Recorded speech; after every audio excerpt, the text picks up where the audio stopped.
श्री स्वामी समर्थ.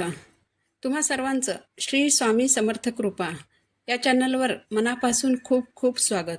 आज आपण एका अतिशय महत्त्वाच्या विषयाबाबतची माहिती जाणून घेणार आहोत. आपल्या प्रत्येकाच्या घरात देव्हारा असतोच आणि आपण आपल्या देवतांची रोज मनोभावे पूजा करत असतो. तर आपण ज्याही देवांना मानतो त्यांची रोज पूजा अर्चा करतो, आराधना करतो, जप करतो. तर आपण केलेली ही सेवा आपल्या देवांपर्यंत पोहोचते का? आता हे आपल्याला कसं कळेल? आपण आपल्या देवांची जी रोज पूजा अर्चा करतो, तर आपण केलेली पूजा देवांना आवडतही असेल तर हे सांगायला देव काही त्यांच्या मूळ रूपात आपल्याकडे येणार नाहीत. कारण देव हा माणसातच असतो. माणसाच्या रूपातच येऊन तो आपल्याला मदत करत असतो. आता आपण आहोत स्वामी सेवेकरी, त्यामुळे आज आपण स्वामींबद्दल बोलणार आहोत.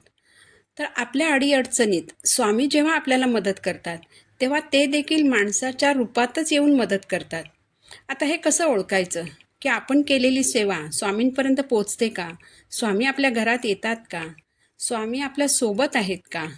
हे कसं ओळखायचं हे आज आपण या व्हिडिओमध्ये जाणून घेऊया. पण त्यापूर्वी तुम्ही जर अजून माझ्या चॅनलला सबस्क्राईब केलं नसेल तर चॅनलला सबस्क्राईब जरूर करा. तर प्रत्येकाला असं वाटत असतं की स्वामी आपल्या घरी यावेत. यासाठी आपण स्वामींची मनोभावे आराधना करतो, पूजा करतो. आपली पूजा फळास आली तर स्वामी आपल्या घरात अदृश्य स्वरूपात वास जरूर करतात.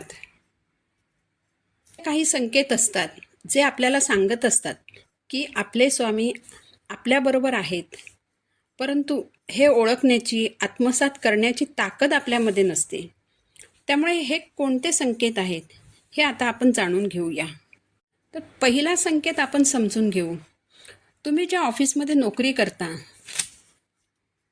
त्या नोकरीत तुम्ही खुश असाल, तुमचे सहकारी तुमच्याबरोबर चांगले वागत असतील, तुमचे वरिष्ठ तुमच्यावर खुश असतील, तुम्हाला जेवढा पगार मिळतो म्हणजे महिन्याला तुमची जी कमाई होते, तुमचं जे इन्कम आहे त्यात तुमचं कुटुंब खाऊन पिऊन सुखी समाधानी आहे.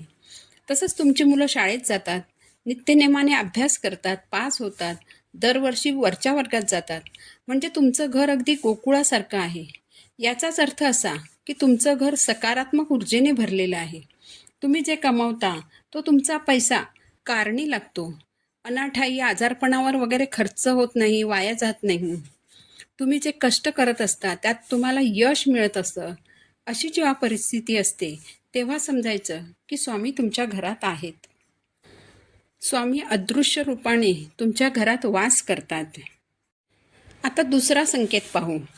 जेव्हा तुम्ही स्वामींची पूजा करत असता, प्रार्थना करत असता किंवा तुम्ही जप करत असता तेव्हा तुम्हाला आजूबाजूचं भान राहत नाही किंवा तुम्हाला वेळेचं भान राहत नाही. तुम्ही स्वामी सेवेमध्ये रममाण होता. तुमच्या डोळ्यातून अश्रू वाहू लागतात, इतके तुम्ही तल्लीन होऊन जाता. तेव्हा समजायचं की स्वामी तुमच्या जवळच आहेत. आता तिसरा संकेत समजून घेऊ. तुम्ही स्वामींची रोज पूजा अर्चा करता, जप करता. कधी कधी असं होतं की पूजेची वेळ चुकते आणि पूजेची वेळ चुकते म्हणून तुम्हाला सारखी चुटपुट लागते. तसंच जेव्हा जप करण्याची वेळ असते किंवा स्वामी चरित्र सारामृत वाचायची वेळ होते आणि जर ती वेळ चुकत असेल तर तेव्हाही तुमच्या मनाची तगमग होते. म्हणजे समजा एखादा व्यसनी माणूस आहे आणि जेव्हा त्याची नशेची वेळ असते आणि त्या वेळेला जर त्याला नशेचं साधन मिळालं नाही तर नशा करण्यासाठी त्याचा जीव तडफडतो. त्याचप्रकारे जेव्हा तुमची स्वामी सेवा करण्याची वेळ येते तेव्हा तुम्हाला स्वामी सेवेची ओढ लागते. जणू काही एक प्रकारे स्वामीच तुम्हाला आठवण करून देत असतात की बाळा, आता जप करायची वेळ झाली आहे तर आता जप करायला बस. कधी कधी असंही होतं की तुम्ही एखाद्या कामात अडकता, म्हणजे ऑफिसचं काम असेल किंवा घरचं काम असेल, त्या कामाच्या गडबडीत तुम्ही ग्रंथ वाचन अथवा जप करायला विसरता आणि अचानक काही वेळाने तुम्हाला पटकन आठवण होते आणि तुमच्या लक्षात येतं की आपलं ग्रंथ वाचन करायचं राहिलं आहे. जर त्यावेळेसही तुमच्याकडून सेवा घडली नाही तर मग थोड्या थोड्या अंतराने, थोड्या थोड्या वेळाने तुम्हाला आठवण होत राहते. तेव्हा समजायचं की स्वामी तुमच्यासोबत आहेत आणि त्यांना तुमच्याकडून सेवा करून घ्यायची आहे. त्यामुळे ते सतत तुम्हाला आठवण करून देत आहेत. आता चौथा संकेत पाहू.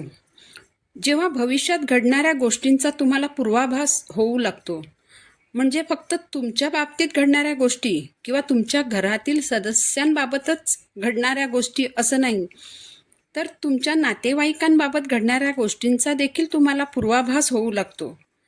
आणि त्यांच्या बाबतीत नजीकच्या भविष्यात घडणार असलेल्या चांगल्या वाईट गोष्टी जर तुमच्या तोंडून अचानक बाहेर पडत असतील, तर तेव्हा समजायचं की स्वामी तुमच्या आजूबाजूला आहेत आणि तुम्हाला भविष्यात घडणाऱ्या गोष्टींपासून सावध करत आहेत.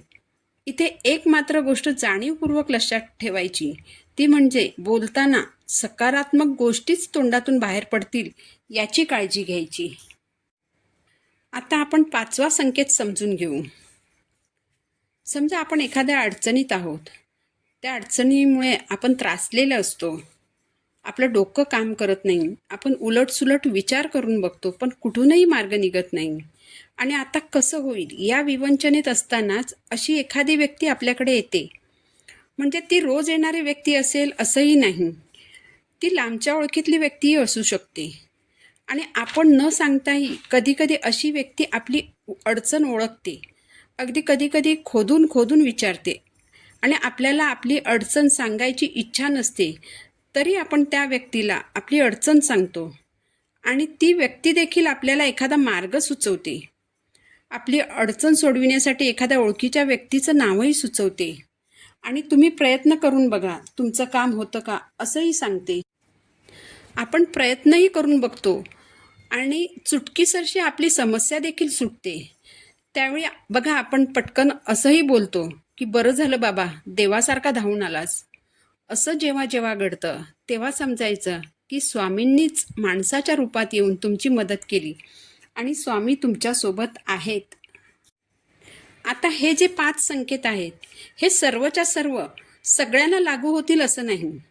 यातला एखादा जरी तुम्हाला तुमच्याशी संबंधित आहे असं वाटत असेल, तर समजून जा की स्वामी तुमच्या घरात तुमच्यासोबत आहेत आणि तुम्ही आणि तुमचं कुटुंब स्वामींच्या छत्रछायेत आहे आणि तुम्ही सुरक्षित आहात.